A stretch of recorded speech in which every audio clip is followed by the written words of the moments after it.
கைகளில் கால்களில் ஆணிகளால் தழும்புகள் ஏற்றது எனக்காகவோ பலவீனம் நோய்களை சுமந்து கொண்டீர் பலவீனம் நோய்களை சுமந்து கொண்டீர் வேலன் தந்து என்னை தாங்கினீரே வேலன் தந்து என்னை தாங்கினீரே.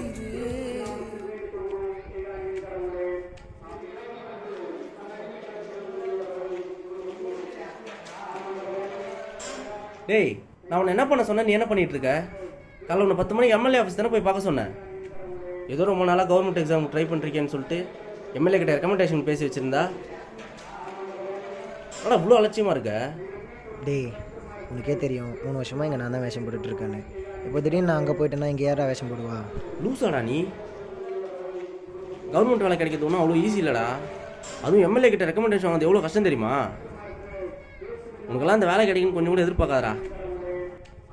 போடா.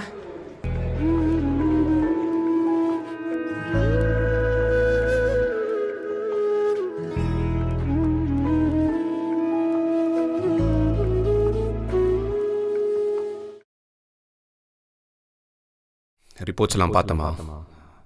உங்களுக்கு குழந்தை பிறக்கிறதுக்கான வாய்ப்பு இல்லை. நீங்கள் இனிமேல் இந்த விஷயத்தில் ஹோப் வச்சுக்காதீங்க.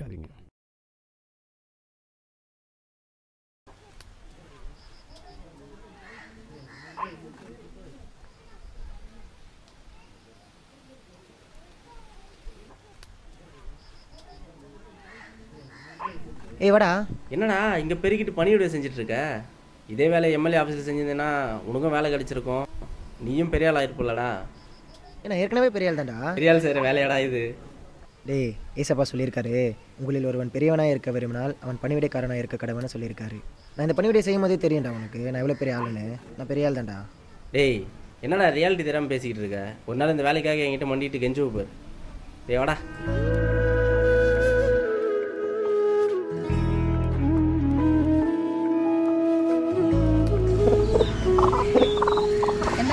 ஹாஸ்பிட்டல் போனீங்கன்னா என்ன சொன்னாங்க?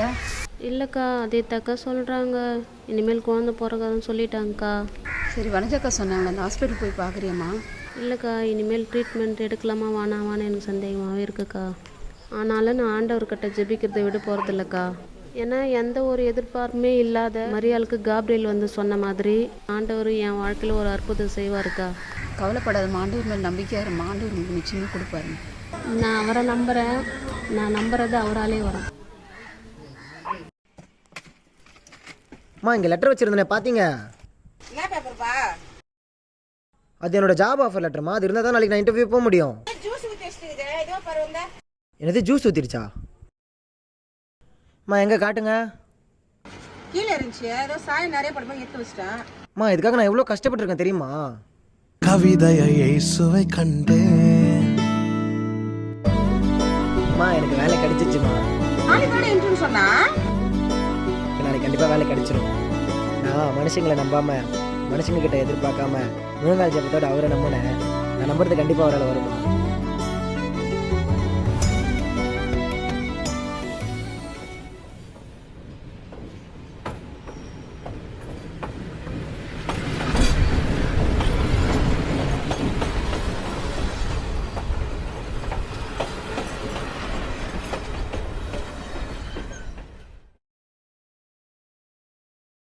கடவுள் நம்மளுக்கு குழந்தை இல்லைன்னு முடிவு பண்ணிட்டார் போல.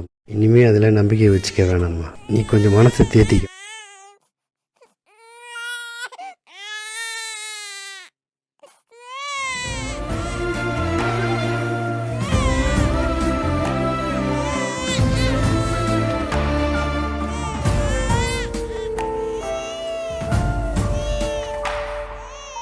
எங்க குழந்தைங்க?